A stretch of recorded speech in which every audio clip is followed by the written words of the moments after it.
This is a video on fighting COVID-19 with better breathing and secretion management techniques. There's a new epidemic called COVID-19. It is spreading in the community, and there's a possibility of you catching this virus as you are going out.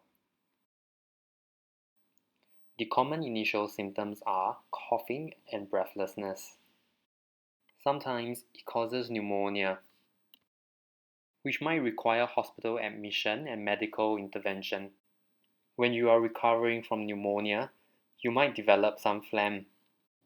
Here are some steps to assist with your breathlessness and clearing of phlegm.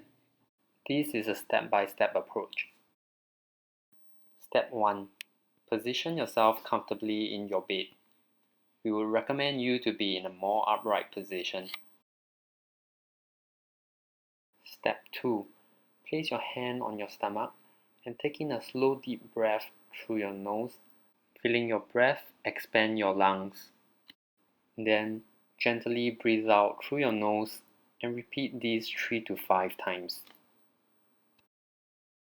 Step 3.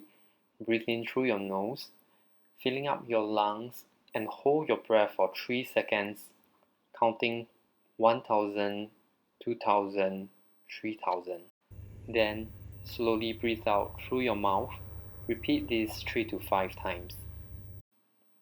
A short duration of breath holding helps to open more air sacs in your lungs and also move secretions for easy clearance. Step 4. Take in a normal breath and force the air out through an open mouth as shown in the video. Repeat 2 to 3 times. Step 5. Take in a bigger breath and force the air out quicker than in the previous step. Repeat 2 to 3 times. You may experience phlegm coming up. When clearing phlegm, face away from others. Hold your phlegm in a tissue before disposing it. Step 6. After clearing your phlegm, continue normal breathing. Breathe gently in and out through your nose. If you feel there's more phlegm to clear, repeat the steps again. You can do this as frequently as you like to help with the clearing of phlegm. We hope that these techniques have helped you to feel more comfortable. Have a speedy recovery.